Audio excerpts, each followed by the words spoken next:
Meus amigos, boa tarde.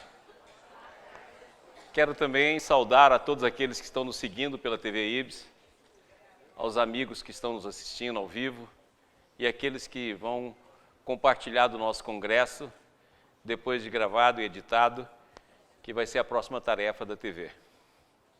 Nós queríamos iniciar dando um aviso que amanhã o pessoal da TV IBS que está aqui conosco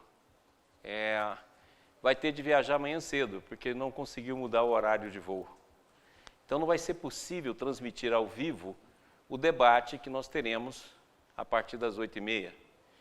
E ele será gravado e depois será editado e colocado à disposição de todos que estão assistindo, que estão nos seguindo, porque amanhã eles terão de viajar. Estevam, Mauro e respectivas esposas e namoradas vão ter de ir amanhã. E, consequentemente, não vai dar para eles gravarem. Hoje vai ser o momento final da gravação da TV e o momento final de passar ao vivo. Outra coisa também que estão me perguntando, já que todo mundo aqui está fazendo um comercial, nós temos aqui o nosso companheiro Humberto, que está sendo responsável pelo nosso Congresso IBS 2017 lá em Assis. Então o IBS vai fazer um congresso internacional lá em Assis em 2017. Então dá para a gente marcar direitinho, dá para a gente preparar. O Humberto está preparando tudo para poder, quando lançar, dá tempo da gente pagar também, da gente poder estar junto. E seria uma alegria estar todo mundo junto. Nós vamos estar lá com o André, vamos estar com o Júlio, vamos estar com o Gilson, vamos estar com o Jorginho. Quer dizer, nós estaremos lá todos juntos. O Humberto é esse que está andando aí, ó. Ele, tá bom? Então depois vocês pegam o e-mail, que ele vai dar toda a notícia, para que a gente possa realizar isso lá, comemorando 10 anos de IBS. Por isso que nós vamos fazer lá. Em 2017 o IBS completa 10 anos. Pode falar aqui para vocês, já sei. Lógico, o que você quiser, Jorginho. Você tem direito a tudo. Ok? Então vai ser o nosso trabalho e nós vamos lançar lá esse congresso. De data, deve ser mais ou menos junho ou julho. A data está definindo pelo preço. Então essa vai ser a definição da data. Tá ok? Bem, pessoal, nós vamos abordar um assunto que é um assunto um pouco mais difícil no sentido da compreensão, porque nós vamos falar de consciência, mas vamos falar de espaço e tempo. Hoje, as maiores discussões no campo da ciência estão em torno do espaço e estão em torno do tempo. Hoje começa-se a discutir se o passado é fixo, se existe o loop do tempo, se o tempo volta do futuro para o presente.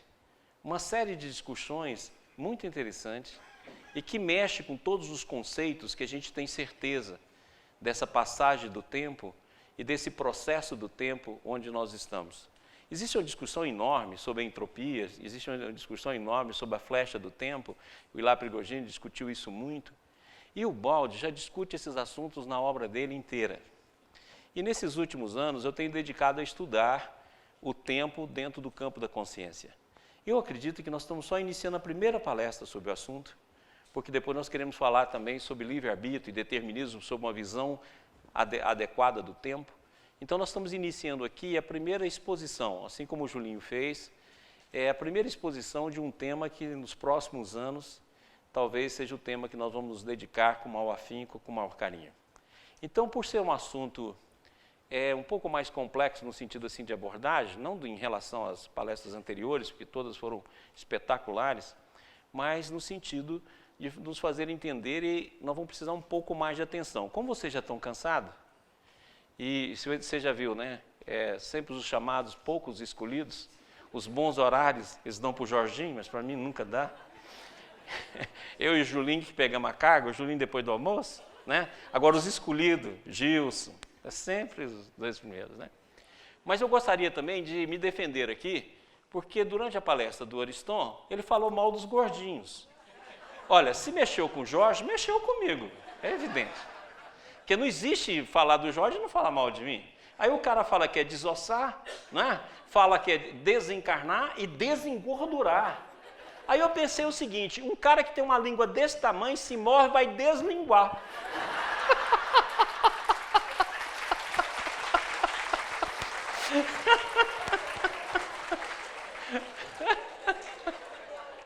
E outra coisa que eu fiquei sabendo, teve uma calúnia aqui, que falou que quando eu estava em Jerusalém, eu pedi em hebraico um chope. Mas o meu professor de hebraico foi o Jorge Damas.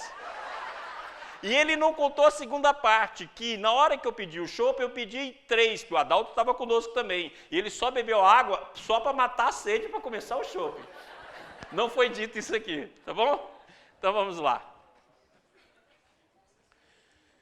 Nós vamos começar por aquilo que o Baldi fala. É bem difícil reduzir o conhecimento das últimas realidades à nossa dimensão conceptual, consciência. Olha, então quando o Baldi estuda os assuntos últimos, ele tem de fazer uma analogia. E ele faz essa analogia com a física, ele faz essa analogia com os conceitos existentes. Então tudo aquilo que reduz fica difícil, porque na verdade é uma distorção da verdade real.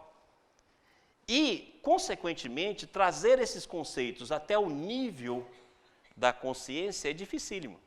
Igual há pouco nós vimos aqui o Júlio abordando o conceito no sentido de tentar mostrar o processo da criação. E vimos também a Adelaide mostrar como é que se dava através de uma figuração, de uma figura. E como é difícil, porque toda vez que você reduz, você corta e mutila. Então, consequentemente, tudo aquilo que se vai falar é uma comparação, uma analogia. O que vamos usar, inclusive, aqui da física é uma analogia, não é uma derivação dos conceitos pré-existentes. Porque muitas vezes a gente pega a física quântica e deriva ela para vários conceitos. Olha, a física quântica trata de partícula, não trata de nenhum outro processo. Quando a gente deriva no sentido de analogia, para que nos faça entender aquilo que nós estamos tentando pesquisar. Depois desse princípio, nós temos uma palavra do Einstein que é muito interessante. Pessoas como nós, que acreditam na física, sabem que a distinção entre passado, presente e futuro é apenas uma ilusão, teimosa e persistente. E essa ilusão é a ilusão mais difícil de tirar de nós. Nós estamos no tempo e colocamos até Deus no tempo, porque a gente fala assim, Deus criou. Olha, se Deus é sistêmico, no sentido de perfeição, do absoluto, do eterno e do infinito, não pode haver criação. Quando eu falo em criação, eu estou falando num processo didático para entender um processo bem mais profundo e muito além da nossa concepção. É uma analogia para poder tentar explicar aquilo que o Julinho falou há pouco aqui. Eu só estou tentando um processo didático. Mas eu não posso falar em criação, porque eu falo em criação, eu reduzi todo o processo ao tempo. Então nós precisamos começar a entender que talvez não haja criação. E quando se fala que Deus é Pai, é num sentido muito mais amplo do que criar, do que gerar. Nós mesmos não geramos nada. Você viu o vídeo que o Julinho nos deu? Nós geramos a carne, do qual o Espírito materializa. E outra, não teve início, porque você fala assim, não, o Espírito iniciou. Não, ele existia antes do útero e existe depois do túmulo. Então, consequentemente, nós não podemos colocar a origem do Espírito no princípio, no tempo. Tem que estar fora do tempo. E essa é uma das nossas discussões hoje.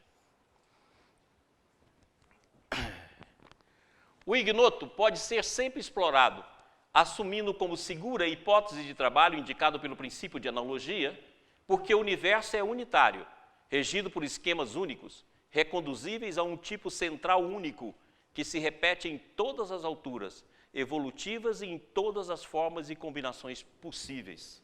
Então, é esse princípio de analogia que o Baldi usa.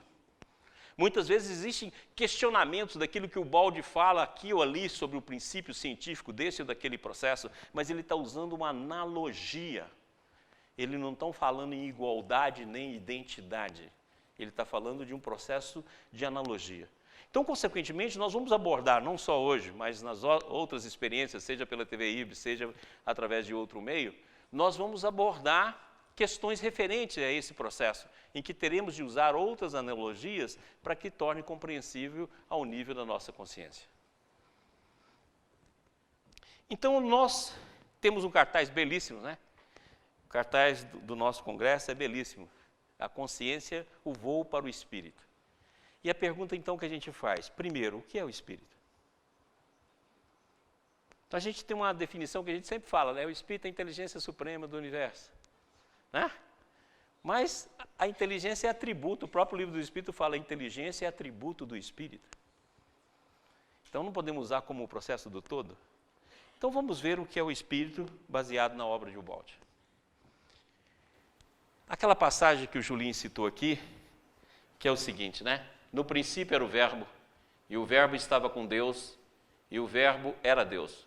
Ele estava no princípio com Deus, todas as coisas foram feitas por ele, e sem ele nada do que foi feito se fez. Então nós podemos pegar essa passagem, como faz Emmanuel, por exemplo, e coloca ela na figura do Cristo, do Logos. Ele fala, tudo que foi feito por ele, nada do que foi feito sem ele. Quer dizer, o Cristo é a síntese de todo o nosso planeta, de todo o nosso processo de evolução. Consequentemente, nós podemos pegar aí e fazer uma outra interpretação. Então eu gostaria de fazer essa interpretação em relação ao espírito, para que a gente entenda que antes de existir o tempo, como o Julinho há pouco falou, existia um outro universo. Esse outro universo era o universo do espírito. E depois passou a ter o universo da consciência.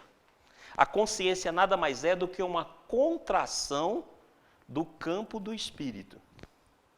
Essa contração do espírito nasce a consciência. E da consciência ela vai modificando em diferentes níveis, até chegar na consciência atômica, até chegar na consciência espaço-temporal. Eu costumo dizer que aquele ensinamento do Livro dos Espíritos que fala do átomo ao arcanjo, que também começou por ser átomo, pergunta 540, ela pode ser dita hoje do espaço-tempo ao átomo, do átomo ao arcanjo, que começou por ser espaço-tempo.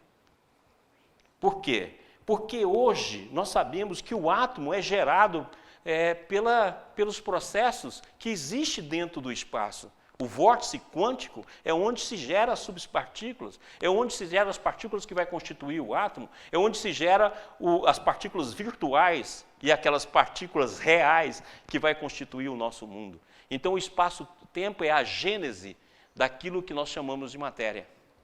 E, consequentemente, é o último processo de descida da consciência e o início do impulso do processo evolutivo. Então, nós podemos dizer o seguinte, nós finalizamos no espaço-tempo, e do espaço-tempo nós evoluímos para voltar. Então, o filho pródigo, quando vai servir comida aos porcos, nós podemos dizer que essa comida aos porcos é o espaço-tempo. A matéria no seu princípio mais denso. E na hora que ele fala assim, eu vou voltar para a casa do meu pai, é o homem no sentido de ter adquirido a consciência e o livre-arbítrio novamente, e que pode retornar conscientemente até encontrar novamente o pai em si mesmo. Ok? Então vamos nessa. Então aqui está o que seria o sistema. No princípio era o Espírito. E o Espírito estava com Deus, e o Espírito era Deus. Ele, o Espírito, estava no princípio com Deus. Todas as coisas foram feitas por ele, o Espírito, e sem ele nada do que foi feito se fez. Então nós estamos no mundo do Espírito. É aquilo que preexiste, é eterno. Há pouco o Julinho falou. Muitas vezes quando fala assim, mundo espiritual, o mundo do espírito, a gente entende mundo espiritual. Mundo espiritual é matéria. Não podemos esquecer que até o nosso pensamento é matéria. Então é um absurdo falar pensamento de Deus. A gente fala, porque não tem outro jeito. Mas lembra que não tem nada a ver com o seu. O seu ainda é matéria. Então, consequentemente, o mundo espiritual é matéria. Quando fala mundo espiritual, nós estamos falando do mundo do espírito, o verdadeiro mundo, onde os seres e a criação divina, a primeira criação que o Ubaldi fala, falando aqui de criação no sentido da gente entender o que significa. A partir daí, então, nós temos o princípio. Por quê? Porque no princípio o espírito já existia, o espírito é eterno. Nós temos uma visão, olha bem, Enquanto a gente não entende a evolução, a gente acha que é possível existir o ciclo de uma ação só. Ou seja, a gente evolui. Deus nos criou e colocou a gente para evoluir. Hoje em dia a gente sabe que isso é um absurdo, que tem de ter os dois ciclos, o processo de evolução e de evolução, que cria o impulso da evolução. Ora, a eternidade não pode ser de um ponto para frente. Isso não é eternidade. Eternidade é eternidade em qualquer direção. Então, se é eternidade, não tem princípio.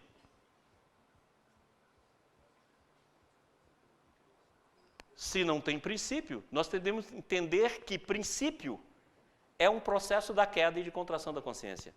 E é um conceito errôneo quando a gente aplica o Espírito ou aplica a Deus.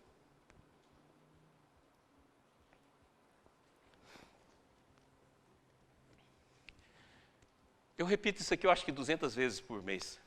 Eu falo que quando eu morrer vai colocar assim na minha lápide, aqui jaz aquele que vivia falando que espírito é totalidade, unidade, Deus e individualidade. Graças a Deus o gordinho morreu, acabou esses xaropes. Mas vamos lá. O que é o espírito? Se nós pegarmos a obra de Ubaldi todo, ele vai falar que o espírito é Deus, unidade, totalidade e individualidade. Ou seja, o Espírito, nós participamos do Espírito. A palavra amor, Espírito é aplicada em tanta coisa. Mas o Espírito, o verdadeiro Espírito, é a individualidade, a totalidade, a unidade e Deus. É uma totalidade indivisa. Não se separa. E ao mesmo tempo tem a individualidade. Essa individualidade aqui não é individualismo. Individualismo é isso que nós somos, esse ego. Não tem nada a ver com isso. A individualidade é infinita. Agora, a melhor palavra que eu já encontrei, né, que é o termo que se usa para o Cristo, a individualidade é a unigenicidade. Que no dicionário do Wycliffe, ele fala o seguinte, que unigênito é o único da sua espécie. Isso é lindo. Por isso que fala que Jesus era o filho unigênito do Pai. Então, todos nós somos filhos unigênitos, o único da sua espécie. A cada um, no sentido orgânico, foi atribuída uma função, que o Julinho falou aqui também. Essa função era própria de cada um. Então, nós somos unigênitos. Não tem outro ser igual. Agora, quando a gente fica no individualismo, tem vários iguais. Se você quiser ver o capeta, olha no espelho. Se você quiser ver vários, bate um selfie. Da comadre pessoal aqui, ó. Bate um selfie aqui, você vê vários. Por quê? Porque, na verdade, o individualismo nos iguala, porque faz as reações ficarem extremamente semelhantes, porque todas é egóica. Agora, o amor nos faz tornar-nos unigênitos, porque cada um vai amar e vai se colocar na função que Deus colocou dentro do sistema orgânico. Então, a unigenicidade, que é a individualidade. Agora, o que seria Deus? Pegando as definições que o Ubaldi fala, olha o que o Ubaldi fala. Deus, como princípio, é lei. Como essência, é amor. Como substância, é vida. E como ser, é a verdade. Então, isso seria o Espírito e Deus. E nesse processo, nós tínhamos o todo uno Deus, que o Ubaldi chama. Eu acrescentei o uni aqui, de unigênito, para chamar a intenção para a individualidade. O todo uno Deus. Vivia-se num sistema perfeito, eterno, infinito, absoluto. E é o que é importante, não vibracional. O sistema não é vibracional. A melhor analogia que nós podemos fazer é o emaranhado quântico. Aquilo que o Gilcinho falou aqui, não local. Ou seja, interação que não depende de uma vibração ou de um sinal deslocando do ponto A para o ponto B. Ele é intrínseco. Na hora que atua aqui, atua no outro. Então, consequentemente, ele não é vibracional. Por isso que fala que ele é uma manifestação. Não é vibracional. Vibracional é a consciência. que vai produzir sinais, que vai irradiar e que vai se deslocar, seja em femtosegundo, mas que vai se deslocar. Seja num tempo quântico, mas se vai se deslocar. Seja no tempo de Planck, mas vai se deslocar. Agora, aqui é não vibracional e é intrínseco porque está na nossa própria natureza. Aquilo que o Tom falou, a nossa própria natureza é intrínseco, já subsiste, já está presente. Por isso Jesus foi claro, o reino de Deus está dentro de ti. Ou seja, o reino de Deus é intrínseco a ti. Ok? Próximo. Aquilo que o Baldi sempre nos fala, e eu repito muito esse slide, o sistema aqui exposto admite a prova que houve uma criação única de espíritos. Eles, juntamente por motivo da queda, primeiro através da fase de descida e involução, e depois no decurso da fase de subida e evolução, devem ser sempre os mesmos filhos da criação única, infinitas vezes reencarnar-se na matéria que é filha da queda, para espiritualizá-la novamente, através das provas e da dor, para que tudo retorne e reintegre em Deus. Olha, os mesmos filhos da criação. Então o mundo intrínseco ficou latente dentro de nós. E o mundo vibracional que nós aproveitamos e criamos o mal, porque se o mal é criação do ser, da individualidade que se tornou individualismo, da totalidade que se tornou coletivismo. Agora Deus acata o mal e transforma.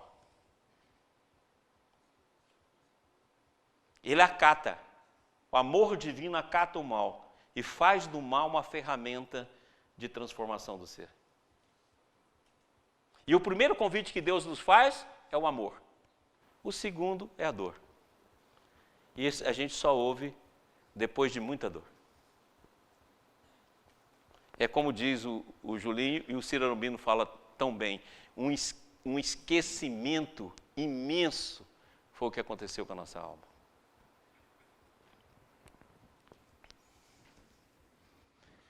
Então, olha só, Deus, o Espírito, o mais infinito, Deus, unidade, totalidade e individualidade. Da totalidade surgiu o coletivismo, da individualidade surgiu o individualismo, dos dois nasceu a consciência. Então a consciência é uma contração do campo do ser, do Espírito. E ela, quanto maior a contração, mais distante da essência intrínseca que temos em nós mesmos estamos. Não é espacial, como a Adelaide falou, porque é intrínseco, é a distância de nós mesmos. É a distância do nosso próprio interior.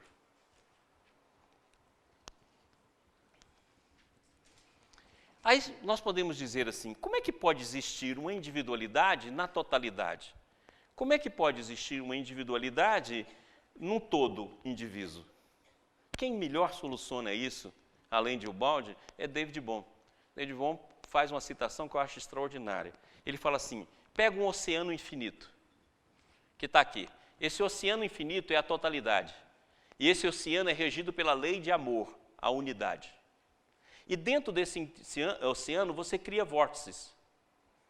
Esses vórtices têm características próprias de ritmo, de sentido, de direção, de fluxo, de potencialidade.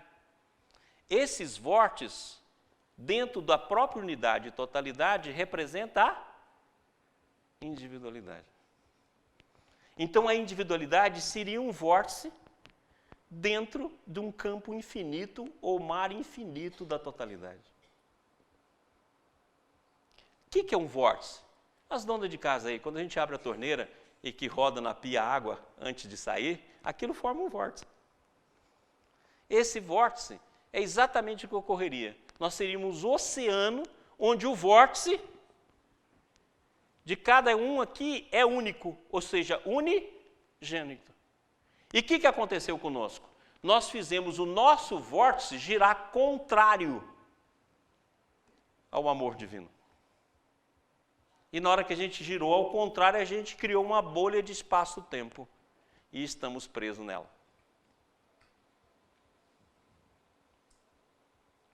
E o único rosto que a gente vê é o nosso, ou seja, é o narcisismo.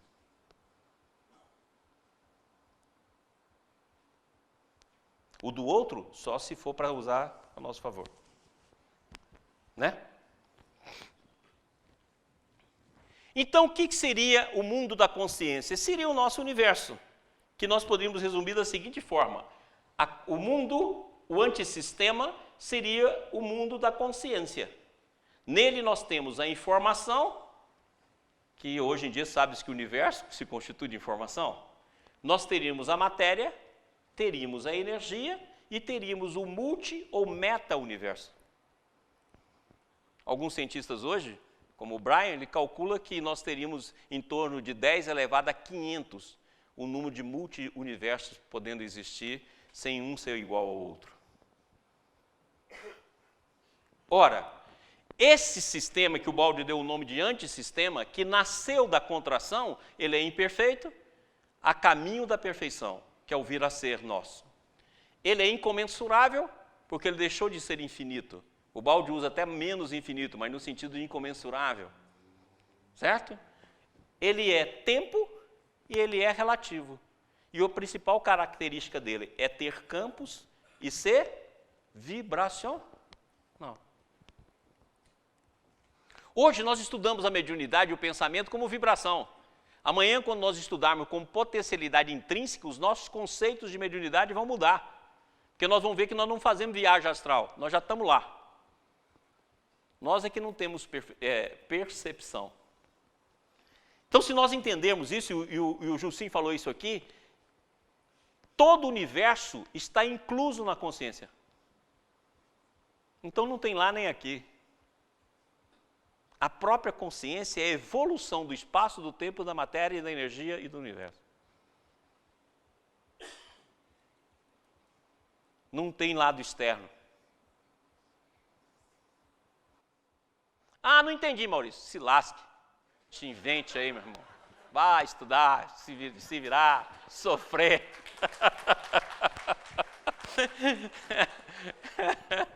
Vai ler as 24 obras. Quando acabar, lê de novo. Quando acabar, lê de novo. Aí quando você lê muito, você vem aqui e fala essas besteiras que eu estou falando.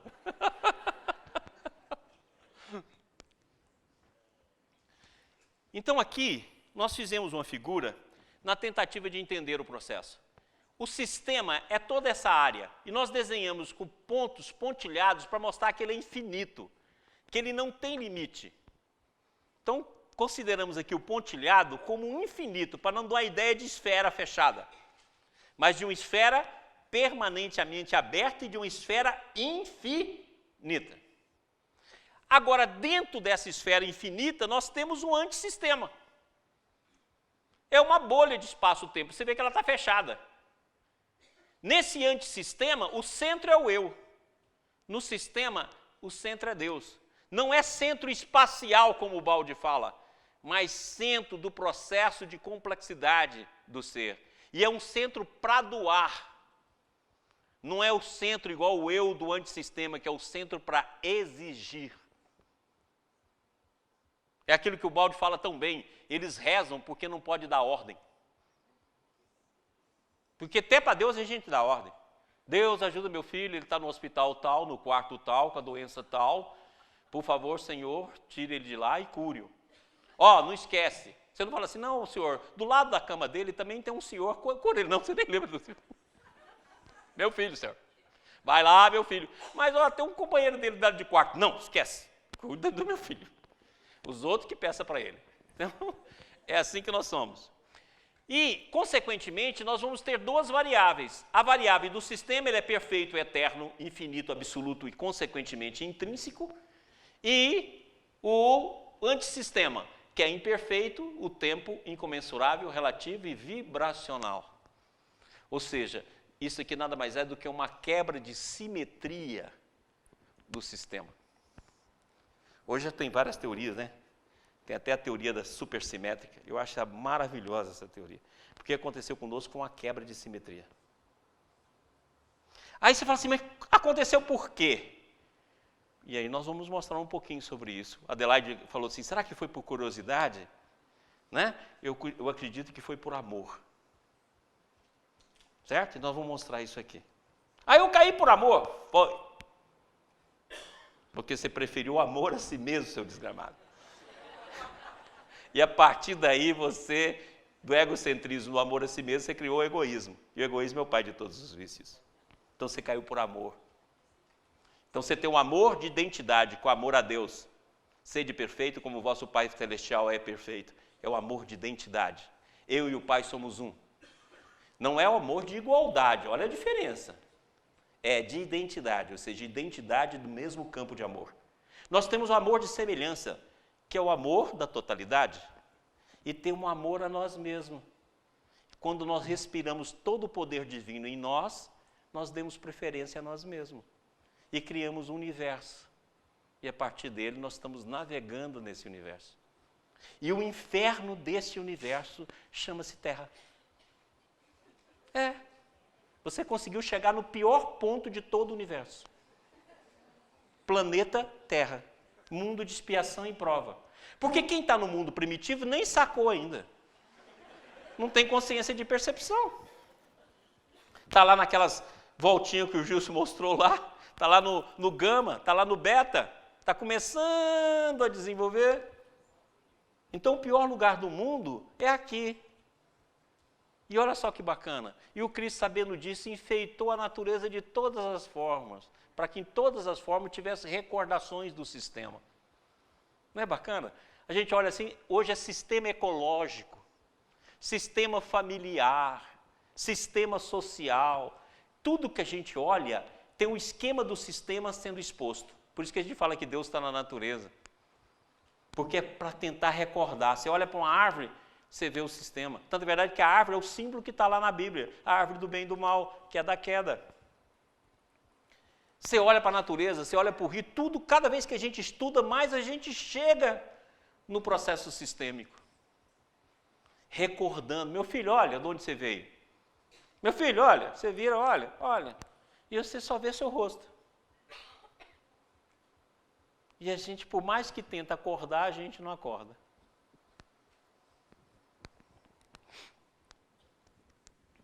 Então aqui está mostrando aquela ideia do vórtice, né? O oceano infinito e o vórtice. Tem alguns que fez a volta para a esquerda e outros a volta para a direita. O ângulo negativo, aqui surgiu a S. E aqueles que continuaram movimentando no sistema da lei, mesma direção e mesmo sentido, continuaram no sistema. E aqueles que tiveram a mesma direção e sentido oposto, fizeram a contração do vórtice, criou-se o tempo, o espaço, a consciência, a energia e a matéria. O primeiro afastamento foi no espírito, que o Baldi chama de afastamento moral. O segundo afastamento foi dinâmico, foi na energia. E o terceiro afastamento é a cristalização no campo da matéria.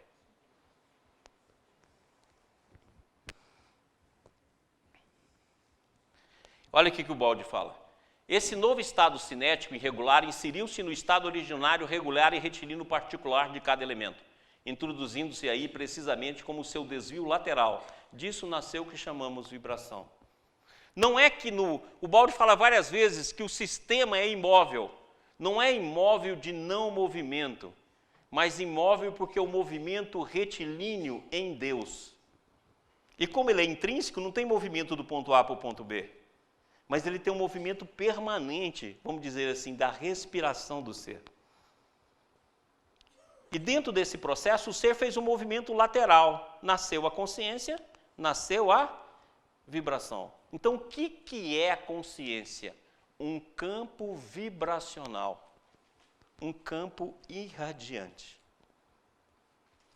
E nós deslocamos aquela nuvezinha que o Gilson mostrou, o nosso eu, que era o nosso self, através do egocentrismo que se tornou egoísmo, nós criamos o ego e deslocamos ele com os centros de consciência que nós fomos abrindo, criando, porque nós temos um poder de cocriação imenso. Até que criamos o espaço-tempo, criamos o mal, criamos a fragmentação. Mas como nós não estamos separados, que a totalidade é indivisa, a totalidade então nos abarca e nos impulsiona por retorno. A unidade não tem como ser quebrada, porque a gente tem como agir sobre nós mesmos, mas não temos como agir como no sistema como um todo. Então nós podemos resumir o seguinte: nós temos duas naturezas. Uma natureza vibracional ou um estado vibracional, e em nós fica fácil, porque esse estado está representado como seu ponto maior, o pensamento, e temos uma natureza intrínseca, infinita, a natureza do espírito representada pela luz. Aqui, essa natureza é o sistema, então nós não saímos do sistema. Isso é importante entender, inclusive tem uma parte de nós que não saiu nada do sistema, que é a parte funcional, que o Baldi fala que a gente tinha 100% de conhecimento. Onde tem 100% de conhecimento não tem zona do ignoto, não tem queda. Então uma parte de você não saiu do sistema. Agora o restante fragmentou. E o Baldi fala, os ecos do sistema estão ainda na tua alma, te chamando para o retorno. E isso tudo está dentro de nós. E temos um lado onde o amor, volte aqui, não vá, aqui. Então aqui está o amor, que resume todas as leis e profetas. E junto ao amor está o movimento, ou a respiração de todos os seres. Você pode olhar, se nós formos pegar a linha comum de todos os seres, desde os átomos que ela mostrou aqui, desde o espaço-tempo que nós falamos, é tudo movimento. Então o movimento é o primeiro eixo do ser. O átomo está em movimento permanente, o espaço está em movimento permanente. Então, é verdade que a ciência descobriu que o espaço está em expansão, com uma taxa maior do que eles previam. Tudo está em movimento, o vórtice quântico está em movimento. Então, a consciência foi reduzida ao seu ponto mínimo. O menor quanto de uma consciência é o movimento. Aí o movimento começa a se abrir, aí vira movimento e afinidade, que foi o Adelaide mostrando ontem, afinidade entre átomos. E essa afinidade tem até a alma gêmea, é aquilo que eu já falei aqui várias vezes. Se você pegar uma molécula de oxigênio e colocar uma molécula de hidrogênio, mas colocar uma molécula de flúor, ele larga o hidrogênio e vai para o flúor. Ele adora o flúor. O oxigênio é apaixonado pelo flúor. Não pode ver um. Pode estar casado. H2O, larga, porque vai atrás do flúor. O mesmo se dá com a hemoglobina e o carbono, no sentido do monóxido ou dióxido de carbono. É se você colocar um dióxido de carbono perto da hemoglobina, ele larga o oxigênio e pega o carbono. Não tem jeito. Você pode viajar, olhar e-mail, olhar o WhatsApp, não tem jeito. Ele larga. Ele é apaixonado. Por quê? Afinidade. Então nós temos movimento e afinidade. Aí abriu um pouquinho mais. Movimento, afinidade, sensibilidade. Nós estamos no reino vegetal. Abre um pouco mais o vórtice. Movimento, afinidade, sensibilidade, instinto. Abriu um pouco mais o vórtice. Movimento, afinidade, sensibilidade, instinto, razão. A razão deu uma queda. Vira sertanejo goiano. Quando dá uma contração da consciência racional, dá o sertanejo goiano. Entenderam? Dá minha terra lá. Aí, você consegue abrir um pouco mais o vórtice. Então, você vai ter movimento, que o movimento não para em momento nenhum. Afinidade não para em nenhum momento. Vai ter a sensibilidade, vai ter o instinto, vai ter a razão e vem a intuição. E aí, a afinidade que a Adelaide mostrou lá para a gente, começa a virar afeição. E na hora que nós chegarmos lá, nós chegamos no amor. Nós não temos amor. Já falei isso aqui muitas vezes. Se alguém falar para você que te ama, é mentira. No máximo que ele pode falar assim, eu sou apaixonado por você, está correto. Eu tenho afeto por você, está certo. Eu te amo, está errado. Não ama. Está claro? Não ama, não acredita nessa história. Tá bom? Por quê? Porque, na verdade, o Evangelho fala, né? No princípio nós temos sensação, depois nós temos sentimento. E o ponto máximo do sentimento é o amor. Está no Evangelho, a gente lê nos nossos cultos aí. Ok? Agora, há pouco eu disse sobre a respiração do ser. Eu gostaria de falar um pouquinho sobre isso aqui, para que a gente entenda que o próprio movimento que restou da consciência é o movimento sistêmico. Então nós falamos aqui, Pegamos aquilo que o Baldi fala, o delta, ele então exprime a respiração sistêmica. A individualidade respira na totalidade, a totalidade na unidade, a unidade no Deus imanente, no Deus transcendente. Do Deus transcendente, no Deus imanente, na unidade, na totalidade e na individualidade. Entendeu que você chega num ponto que você tem um poder total. É aquilo que está na palavra do filho pródigo, que o Deus fala para o filho que teve a queda menor. Tudo que é meu é seu. E Jesus fala na despedida dos apóstolos, Pai, tudo que é teu é meu. Ele repete a mesma frase do filho que teve uma queda menor. Tudo que é teu é meu. Exatamente isso. Só que na hora que você fez essa respiração aqui, ó, você concentrou todo o poder da totalidade, da unidade do Deus imanente, do Deus transcendente em ti. E aqui, você em vez de fazer o amor de identidade, o amor de semelhança, você escolheu o amor a si mesmo. Desenvolveu o egocentrismo, expandiu o egocentrismo, girou egoísmo, e do egoísmo nasceu a queda. Deu para entender? Quem está dormindo aí, deu para entender? Acorda, gente, acorda. O pessoal que está aí na internet, para de tomar café aí, vai prestar atenção. Tudo bem? Deu para entender? Então beleza. Aí, olha aqui que o Baldi fala, ora, pelo princípio de liberdade já admitido, que aqui é de liberdade de movimento, no transformismo em um instante genérico, encontraremos em delta todos os estados possíveis, desde S menos infinito até S mais infinito. Ou seja, o movimento está em todos os processos.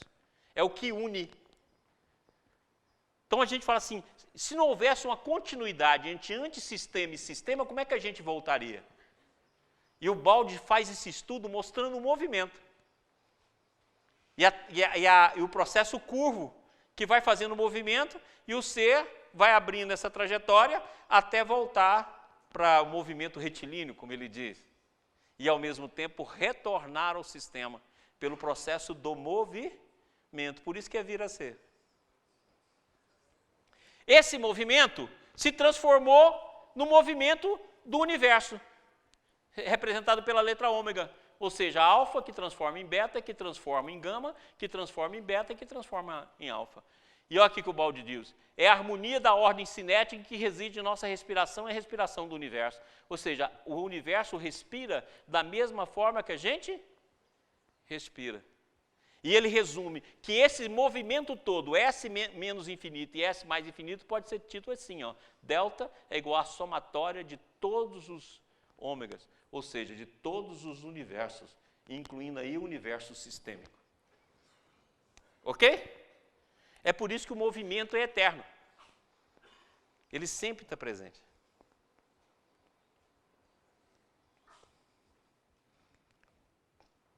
Aí você fala, Maurício, onde nós temos um exemplo disso? Nós temos um exemplo disso na Nouri. Quando a gente fala em Nouri, a gente fala assim, corrente de pensamento. Não, pensamento é matéria. A palavra significa isso. Mas ela é muito mais do que isso. Ela exprime os dois modos psíquicos que a gente vive, dois modos do ser, não é psíquico. O modo intrínseco e o modo vibracional. A Nouri representa isso. O Baldi, quando fala em Nouri, não está falando em corrente de pensamento igual a gente vê nas comunicações mediúnicas. Não está falando nisso. Ele está falando desses dois processos. Olha aqui que ele diz o que é o Nouri. Em sua origem, a Nouri elevada da revelação não é pensamento.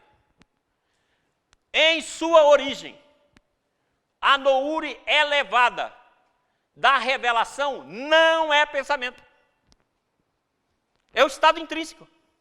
Ela está fora do espaço-tempo, a Nouri. Ela não é pensamento ainda. Olha o que ele diz. Que se transmite esfericamente por onda, ainda que através do meio sutilíssimo, aos últimos limites da dimensão especial. É, porém, emanação de um superior estado cinético da substância. Emanação, manifestação. Emanação, o estado intrínseco que nós estamos falando aqui.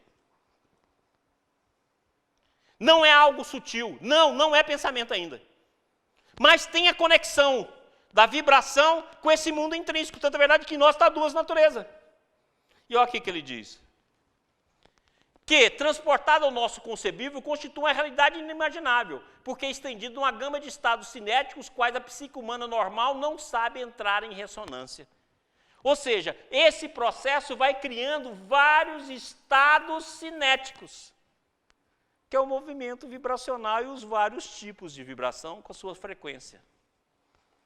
Mas no início ele não é pensamento, ou seja, provém do mundo intrínseco, fora do tempo e do espaço. Ok? Ei, gente, olha aqui para mim. Fica com essa cara. Tá entendendo? Ah, ainda bem, pode mentir à vontade. Então aqui. A Nouro penetra na zona do perceptivo normal somente em sua fase de chegada, assumindo a forma vibratória de pensamento só depois de concluído o processo de transformação evolutiva na consciência do médium. O último suspiro da Nouri é o pensamento.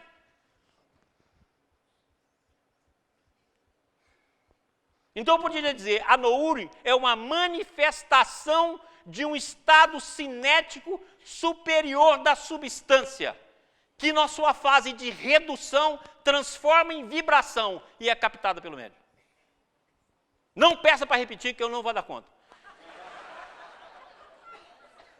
Volta a fita aí e aprende. Entendido? Não peça para repetir. Então isso que é o processo. Ou seja, ele vem aqui na forma de... Aí que ele chega em pensamento. A ciência não possui, por isso, outro meio de pesquisa e não pode atingir o fenômeno senão através desse instrumento. Não existe nenhum veículo mecânico que possibilite alguém percorrer a dimensão evolução, senão o próprio eu que evolve. Ou seja, a ciência pode estudar fenômeno, mas não tem como estudar o fenômeno evolutivo que só a consciência pode fazer. Tudo bem, gente? Então, agora eu queria que a gente entendesse uma coisa. Qual é a máquina do tempo? A consciência. A ciência fica achando que vai criar um DeLorean de volta para o futuro. Mas não tem jeito. A máquina do tempo é a consciência. Já está em nós.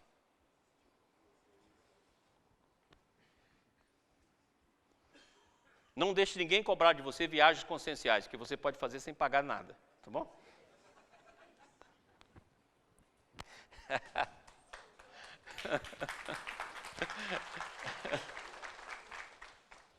Olha lá, agora você fala, como é que é isso? Como é que se vê desse jeito? Olha o balde tentando mostrar para a gente.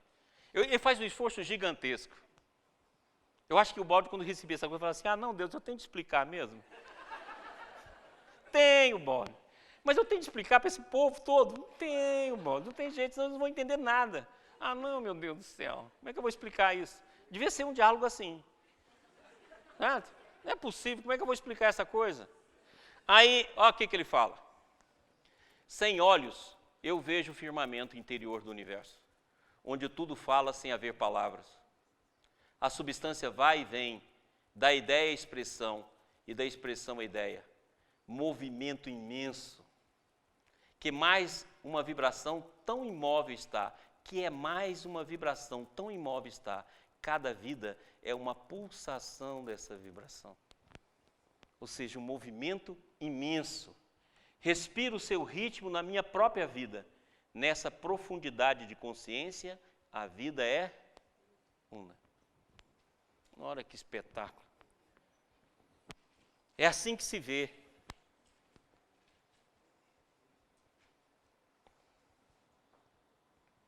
E aí, agora, nós vamos trazer para a Bíblia, para a gente poder entender os nossos dois modos de viver. Olha lá. E no meio do jardim estava a árvore da vida.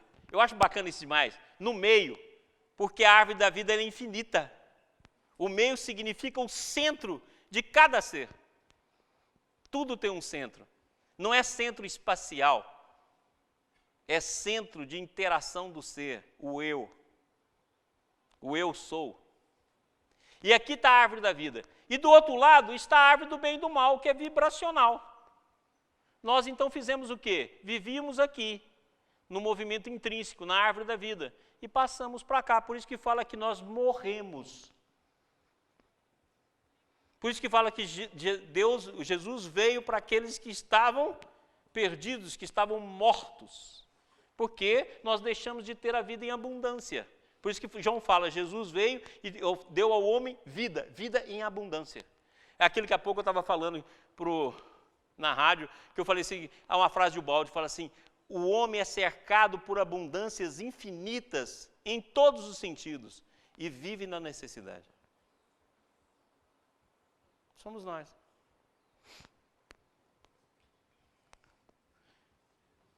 E aquilo que o Julinho falou aqui, e agora aqui está repetido. Então significa o texto. Se a consciência abarca tudo, todos os seres estão dentro de nós.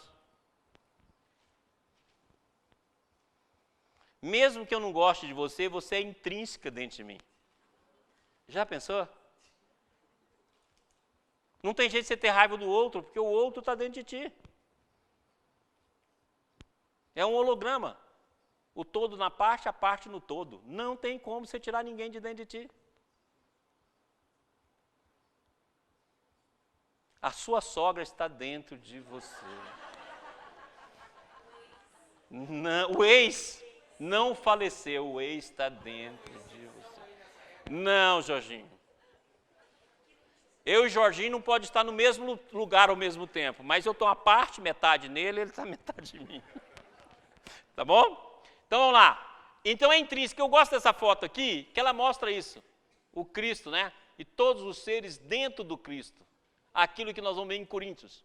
Porquanto, assim como o corpo é um só unidade e possui muitos membros, e todos os membros do corpo, ainda que muitos, constituem um só organismo, assim também ocorre em relação a Cristo.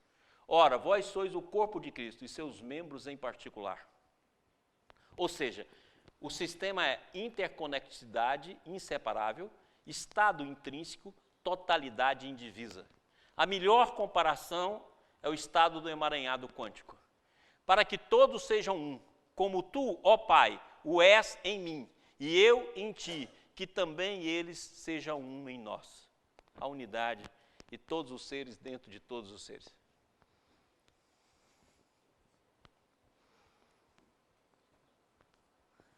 Ok? Próximo. Vamos lá. E aí o estado vibracional. Aquele lá é o estado intrínseco. E esse é o estado vibracional, outra parte nossa. A única parte que a gente começa a perceber. Tanto é verdade que aquela frase que o Julinho falou aqui há pouco, nós podemos dizer o seguinte, vibro, logo existo. A vibração é a base de todo o universo. Desse nosso universo.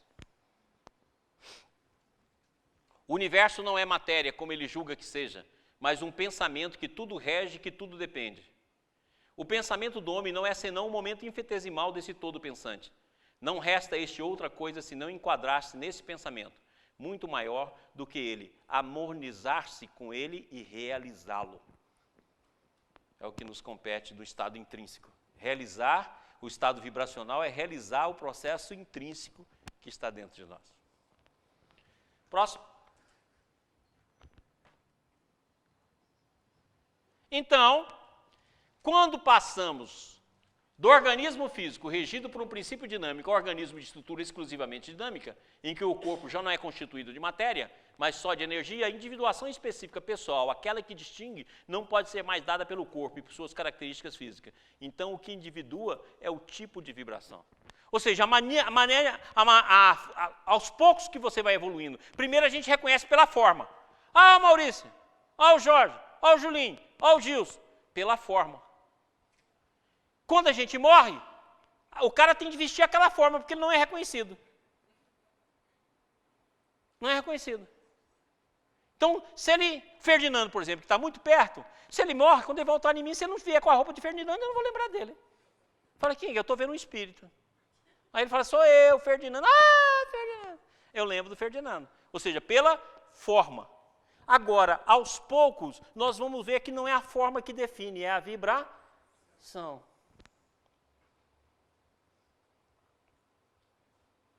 Chegou uma vibração preta. Sou eu. Ou seja, nós vamos ser distinguidos pela vibração. E entendeu que pela vibração nós vamos formando as correntes vibracionais? Quem é azul com azul, quem é vermelho com vermelho, quem é preto com preto, quem é marrom com marrom. Ok? Então nós vamos ter um espectro da consciência.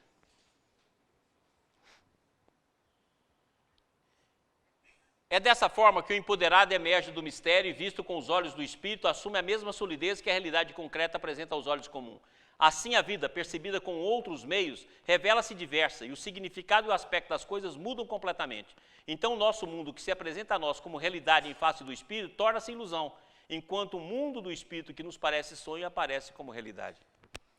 É por isso que hoje em dia a ciência está começando a dizer que talvez o nosso mundo seja resultado de vibrações de outras dimensões. E a aparência solidez que ele tenha não passe de uma ilusão. Ok? Que é o mundo holográfico. É isso aí, ó. Na verdade, o que você vê não é forma apenas, é informação, que são os bits de informação. É aquilo que a gente viu no filme Matrix. Só que sem luta. Se não colocasse luta, ninguém ia assistir o filme. Já vimos, ó, David Bohm, já vimos que no contexto quântico, a ordem em cada aspecto imediatamente perceptível do mundo deve ser considerado como algo que emerge de uma ordem implícita, mais compreensível, no qual todos os aspectos finalmente se juntem no holomovimento indefinível e incomensurável. É muito bacana. Ou seja, o holomovimento é aquele movimento vibracional e intrínseco. Aquela respiração do ser que eu mostrei. Esse é o holomovimento. E aí a gente vai ter duas ordens. Uma ordem implicata, que é a ordem do sistema de Ubaldi. E uma ordem explícita, que é esse mundo de manifestação que nós observamos. Certinho? E Ubaldi fala: tudo isso é possível quando se sabe que o universo, tal como aparece aos nossos meios sensórios, com a sua solidez física, não é senão aparência. Olha o Ubaldi falando do universo holográfico. Tudo que acima expusemos torna-se concebível quando se sabe que a substância da matéria não é representada por algum substrato em sentido físico, concreto, mas somente por trajetórias e relações redutíveis à energia, e esta se resume a conceitos abstratos. Desse modo fica demonstrável a equivalência matéria, energia e espírito afirmado nesses escritos. Equivalência. Não é semelhança, não é igualdade. O mundo holográfico. E compreenderemos como tudo pode ser formado pela potência criadora do pensamento, o pensamento de Deus. No princípio era o Verbo, e o Verbo estava junto a Deus, e o Verbo era Deus. Tudo foi feito por seu intermédio, e sem ele nada foi feito de tudo que existe. Assim, ao zero absoluto, isto é, a 273 graus Celsius, abaixo da temperatura do gelo, todos os movimentos da molécula cessariam, e a própria matéria, com isso, perderia todo o volume e seria reduzida a nada.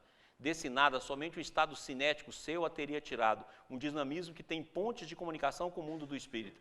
Eis, então, que é concebível, nesse sentido, uma criação partindo do nada, derivada de um puro pensamento. Olha que bacana. Usou aquela passagem que nós mostramos aqui, e está mostrando o quê? Não tem ainda condições da gente gerar o zero absoluto.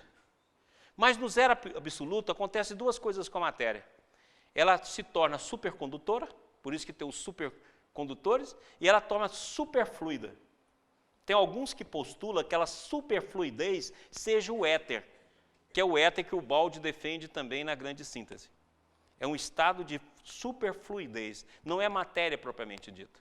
Então o Ubaldi fala que nesse processo restaria apenas o dinamismo, ou seja, o movimento. Esse movimento é o quanto de consciência que através do processo de movimento chega no movimento psíquico, e através do movimento psíquico chega no movimento da vida e na respiração intrínseca do ser. Essa imagem aqui, ó, é o que eles estão conseguindo fazer hoje com raio laser. faz um raio-laser no sentido contrário da matéria e cria esse mesmo processo da temperatura aqui. E isso é a pesquisa futura. Vamos lá.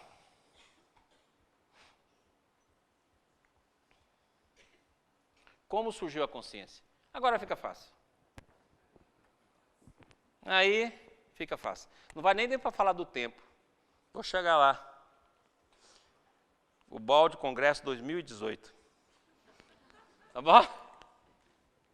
Agora a gente entende o que o Balde diz aqui, ó. De acordo com a lei de dualidade, o universo é bipolar, dividido e reunido dessas duas partes opostas, inversas e complementares. As correntes de força que o constituem são de dois tipos, de naturezas contrárias. Trata-se de dois dinamismos opostos, que se aparentam e se excluem. Na verdade, se somam e mesmo parecendo entrechocar-se, na realidade colaboram. O homem pode escolher a corrente positiva ascensional, que progride em direção ao bem e alegria, ou a corrente negativa descendente, que retrocede para o mal e a dor. Ou seja, duas formas de existir, forma intrínseca e forma vibracional. O bem e o mal, e assim por diante. Sempre bipolar. Aí que eu faço uma pergunta interessante. Será que o nosso livre-arbítrio não é bipolar? Será que o nosso livre-arbítrio não manda uma onda para o futuro e uma onda para o passado antes de tomar qualquer deliberação? E a onda do futuro faz a gente ver as consequências, e a onda do passado faz a gente ver o condicionamento, e a gente escolhe conscientemente cada ação da nossa vida? Essa de dizer que eu não sabia é mentira?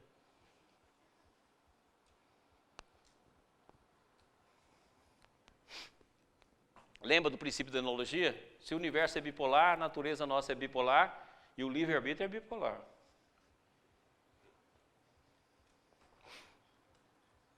Então, a queda e a contração. Do espírito, do mais infinito, surgiu o C1. Nós podemos até chamar de consciência cósmica. E de casa a consciência foi contraindo, contraindo, contraindo, até chegar nas N dimensões do espaço-tempo-consciência. Aqui surgiu o tempo. E aos poucos surgiu o espaço, quando nasceu a matéria. O espaço só surge quando nasce a matéria. Então a consciência se contraiu até chegar em superconsciência. A superconsciência contraiu até chegar em consciência. A consciência contraiu até chegar no tempo. O tempo contraiu, chegou no espaço. Onde tudo se aglutina num ponto. Por isso que o Big Bang começa num ponto, menor do que um próton. Aí o processo de expansão começa. E aí nasce a matéria nas dobras do tempo, e vai nascer as galáxias na dobra do espaço-tempo, e aí começa a formação dos átomos. E a gente tem a matéria que a gente conhece.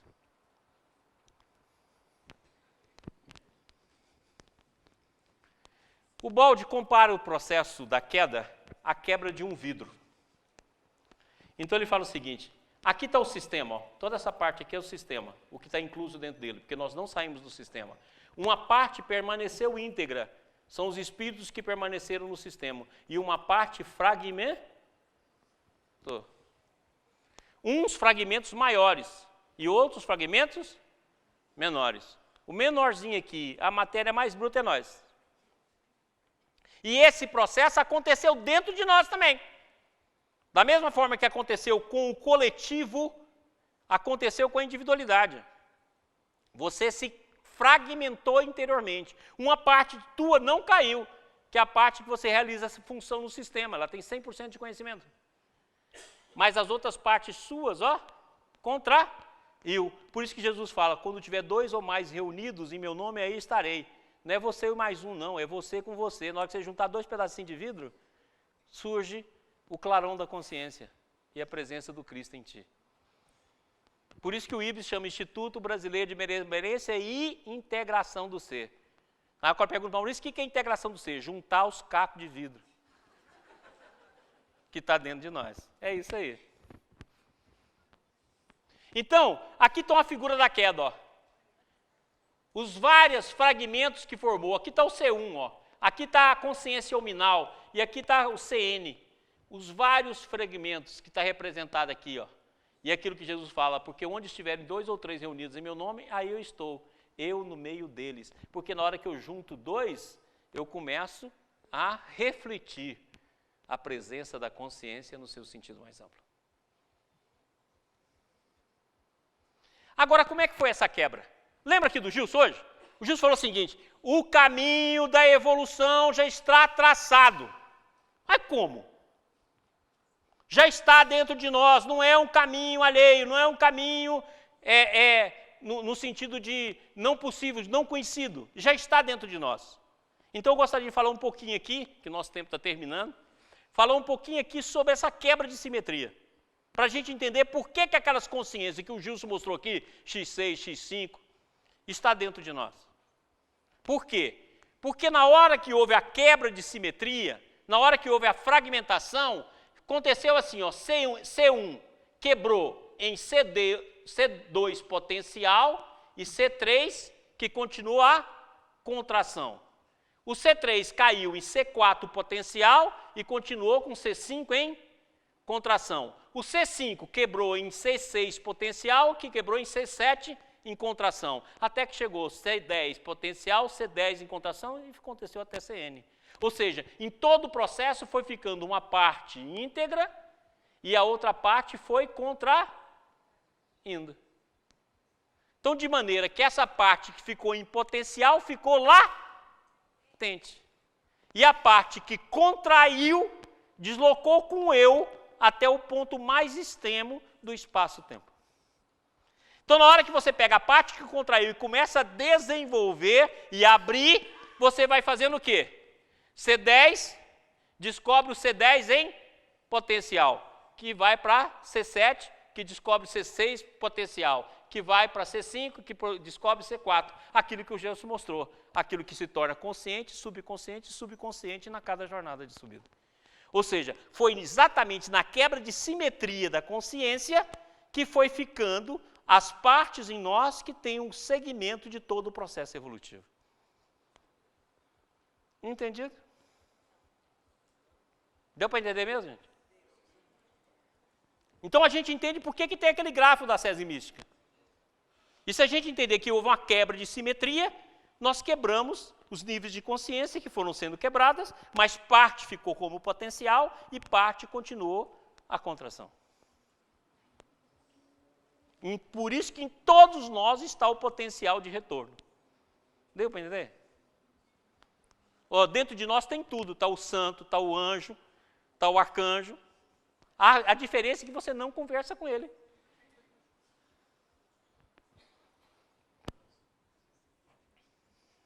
Aqui, para mostrar isso, ó.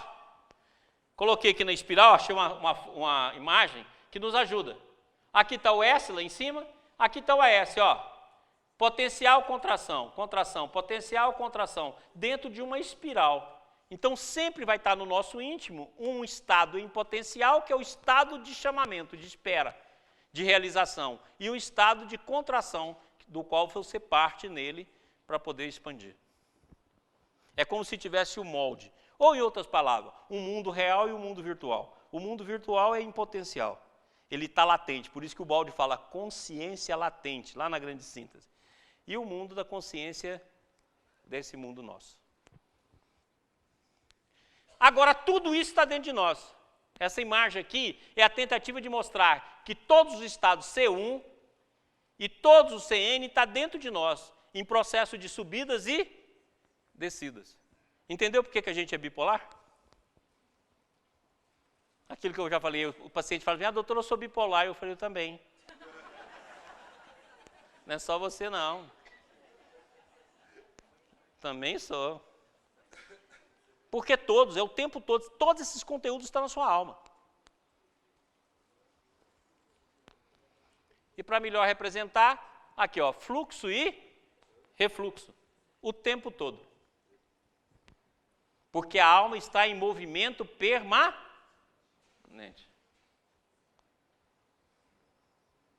Agora, gente, está aqui, ó.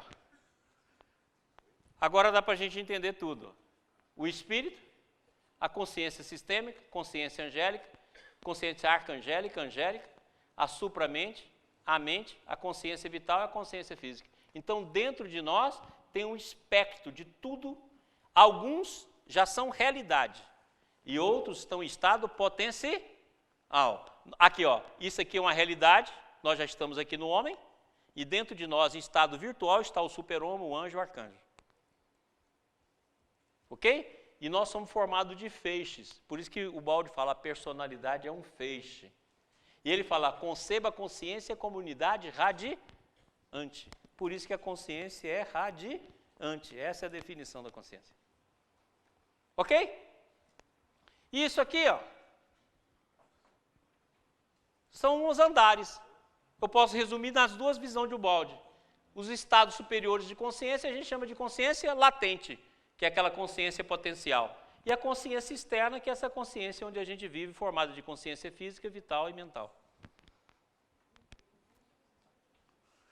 Certinho? E aí nós vamos sempre ter uma consciência menor, que é onde estamos, e uma consciência maior, que tenta o voo para cima. E aqui representada a inércia. E aí só a dor para ajudar. E aqui então, está aqui a passagem de um nível de consciência para o outro. Ó. C4, C5, C6, C7, C8, C9, C10, vamos embora. Dividindo aqueles campos que o Gilson mostrou aqui.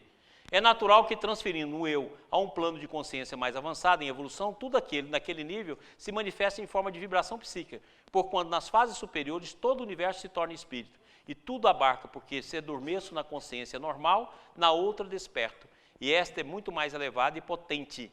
Nesse adquire uma nova amplitude de visão e de discernimento, visão minha, livre e autônoma. Ou seja, eu adormeço aqui e desperto aqui, e vou ver o mundo com essa consciência. Esse é o processo que o Baldi utilizou para descobrir a verdade. A gente é o contrário. Dorme aqui e inferniza aqui. Dorme aqui e inferniza aqui. Tá bom? E o que o Baldi fala? Ó, o princípio de sintonização de afinidade impõe o processo de purificação, a necessidade de fazer o vácuo embaixo no mundo da matéria, que se relega ao passado, a fim de que em nível mais alto haja espaço por ceder à vida. Ou seja, o que você tem de fazer? Abrir um espaço, por isso que a cultura oriental fala no silêncio, para abrir espaço a fim de que o novo se manifeste, e esse novo que já está latente em ti. Nasce então a luta interior da renúncia, a fadiga da virtude, a dor que dilacera os vínculos do espírito, o superamento das paixões, a destruição do eu humano e a ressurreição em Deus do eu super-humano. E aqui está a nossa casa mental. Olha a bagunça que nós somos. Aqui está o espírito, que é a potencialidade. Aqui estão os diferentes níveis de consciência que já percorremos e está em nós, em estado potencial e em estado de contração. Aqui estão os diferentes campos mentais. Aqui estão os vários tipos de mente. Aqui estão as várias personalidades encarnadas e desencarnadas que nós já vivemos. E aqui está a nossa casa mental que tem tudo isso aqui. A queda foi no estado de matéria e o ser deve ressurgir dela, através dela, carregando-a consigo como seu corpo. Entendeu, gente? Está claro? E aí, para a gente poder entender o que é o espírito? Ó, o espírito está fora do espaço-tempo. Tá? Fora do espaço-tempo.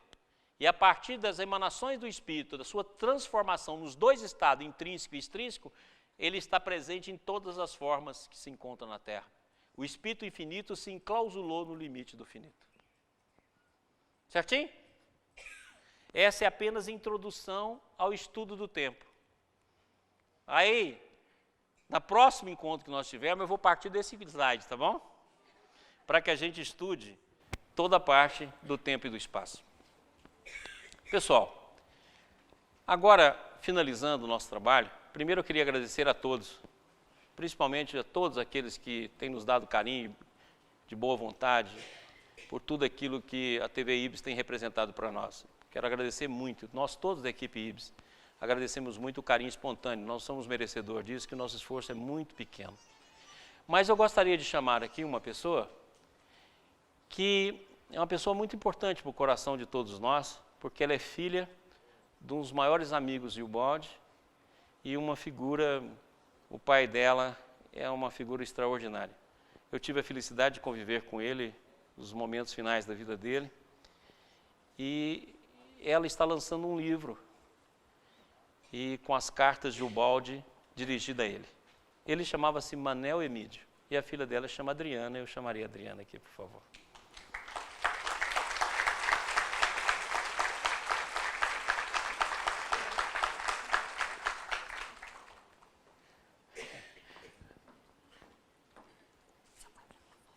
Não tem jeito, não entrou. Não entrou. Nossa.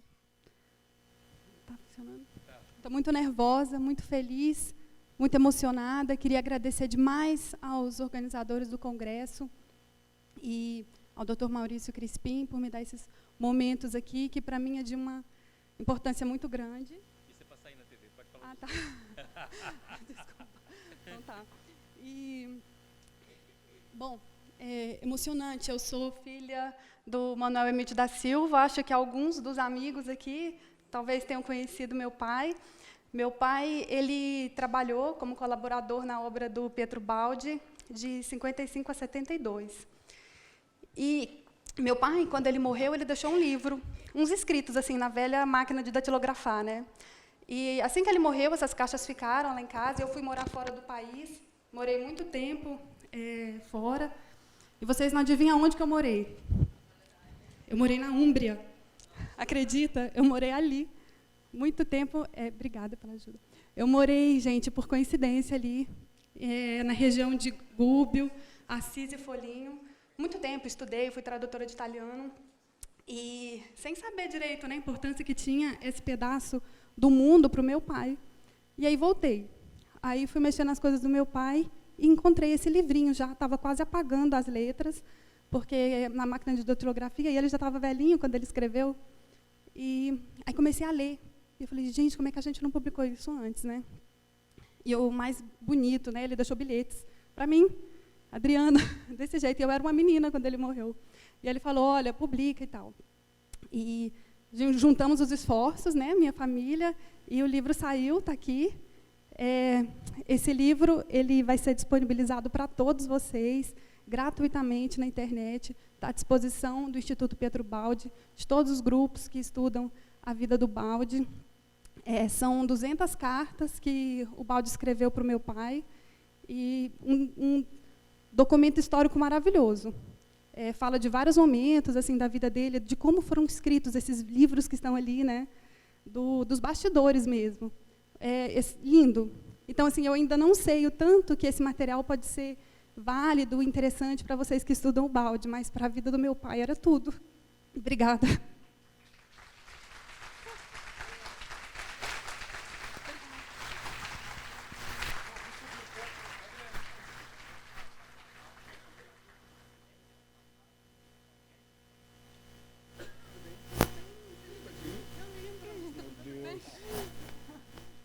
Gente, é um momento muitíssimo especial esse.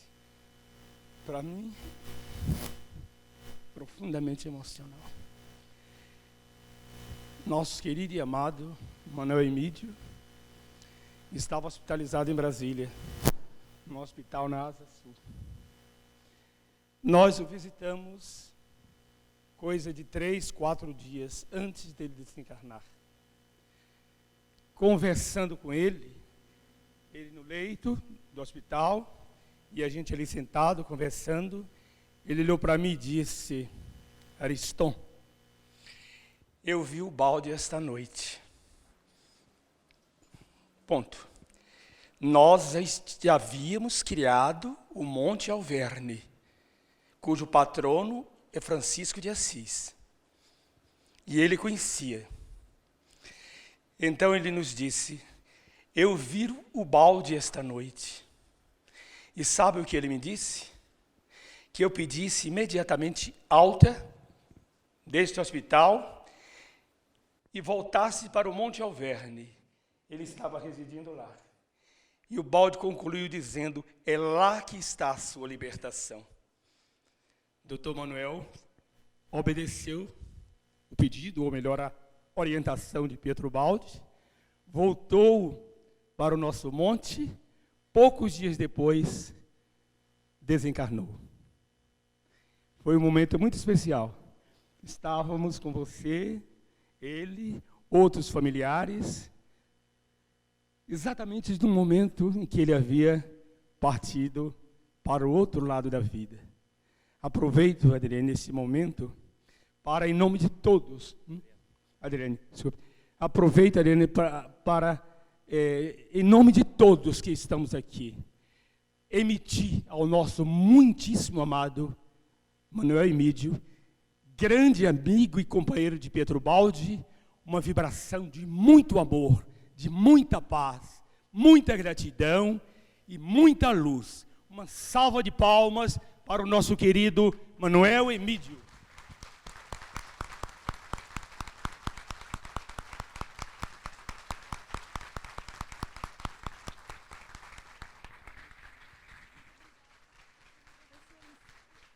Muito obrigada. Pessoal, essa história do Ariston é tão interessante que os momentos finais do Manuel Emídio, o Ariston me chamou e eu fui para lá e fiquei com o Manuel Emídio até ele falecer e dei assistência como médico e assinei o atestado de óbito dele, cuidando dele nos últimos momentos da passagem dele. Então é uma pessoa muito bacana, do qual nós temos só gratidão. E o que está aqui, ela falou, não sei se vai ser útil. Eu, Ariston, Jorge, já lemos isso aqui, que o Manuel Emídio me deu uma cópia desse livro. Nós tiramos uma cópia, ele me deu de presente. Estava assim, num caderno de folhas, né? Também ainda mandei para o Jorge, o Ariston leu. É uma coisa extraordinária. É uma correspondência fabulosa. E nós vamos ter muita coisa deliciosa para estudar. Pessoal, muito obrigado. Que Deus abençoe a todos. Até a próxima.